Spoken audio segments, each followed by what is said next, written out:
நேர்கள் எல்லோருக்கும் வணக்கம். மற்றொரு காணொலியூடாக சந்தித்திருக்கின்றோம். பிரித்தானியை மையப்படுத்திய அரசியல் நிலவரங்களை பார்க்கின்ற பொழுது இப்ப இருக்கக்கூடிய அரசியல் ஒரு நிச்சயமற்ற நிலையில காணப்படுகிறது என்றொரு விடயமும் அது தொடர்பிலான எச்சரிக்கைகளும் விடுக்கப்பட்டிருக்கின்றது. இதை தாண்டி பிரித்தானிய அரசியல் ஒரு பரபரப்பு நிலை காணப்படுகின்றது என்ற சூழ்நிலையும் இருக்கின்றது. ஆகவே இவை சார்ந்து பார்க்க போகின்றோம். பிரித்தானிய அரசாங்கத்தின் தலைமை பதவியில நீடிக்கின்ற அரசியல் ஒரு நிச்சயமற்ற தன்மை நாட்டு நிர்வாகத்தை பெருமளவுல பாதிப்பதுடன் அரசியலுக்கு கூடுதல் நிதி சுமையை ஏற்படுத்தும் என்று சொல்லி அந்த நாட்டின் முன்னாள் அமைச்சரவை செயலாளரான சைமன் கேஸ் எச்சரிக்கை விடுத்திருக்கிறார். சமீபத்தில் நடைபெற்ற இடைத்தேர்தலில் தொழிற்கட்சி வெற்றி பெற்றதை தொடர்ந்து பிரதமர் கெய்ர் ஸ்டாமருக்கு எதிரான தலைமைத்துவ போட்டி தீவிரம் அடைந்திருந்தது.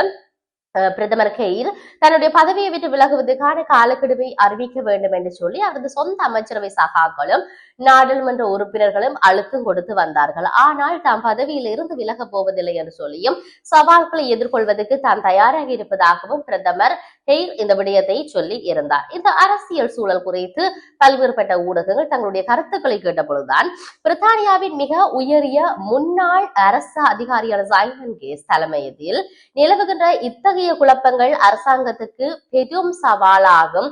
இதனால சந்தையில் ஏற்படுகின்ற மாற்றங்கள் நாட்டின் கடன் சுமையை அதிகரிக்கின்றன என்ற விடயம் சொல்லப்பட்டிருக்கிறது.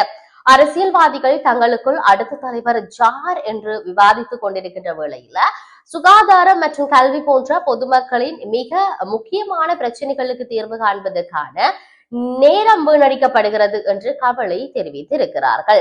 இத்தகைய அரசியல் குழப்பங்களால பாதுகாப்பு துறைகளுக்கான நிதி ஒதுக்கீடு போன்ற மிக முக்கியமான முடிவுகள் தள்ளி போடப்படுவதாகவும் இங்கு சொல்லுகின்றார்கள்.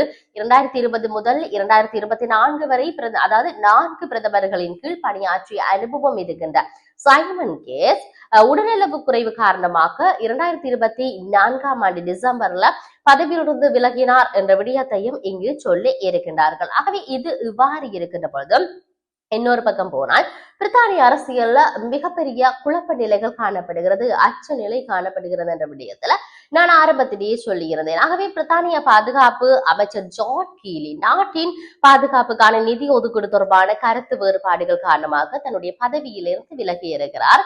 இது தொடர்பாக பிரதமர் கீர் ஸ்டாமருக்கு தனது அவர் எழுதியிருக்கக்கூடிய அந்த கடிதத்துல அது பற்றிய தன்னுடைய விடயங்களை எக்ஸ் தளத்துல பக்கத்துல அந்த கடிதம் சார்ந்து பகிர்ந்திருக்கின்றார் என்ற விடயம் இங்கே சொல்லப்படுகிறது.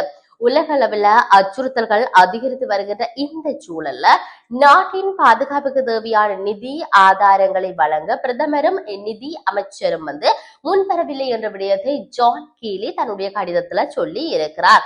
பிரித்தானியாவின் ராணுவ செலவினங்கள் அதிகரிப்பது தொடர்பாக பாதுகாப்பு மற்றும் நிதி செலவுகள் தொடர்பாக அதுல இருக்கக்கூடிய கடந்த கால மாதங்களாக நீடித்து வந்த இந்த இழுபறையால நாட்டின் பாதுகாப்பு முதலீடு திட்டம் கடந்த ஆண்டு முதல் தாமதமாகி வருகின்றது என்ற விடயத்தை இங்கு சொல்லி இருக்கின்றார்கள்.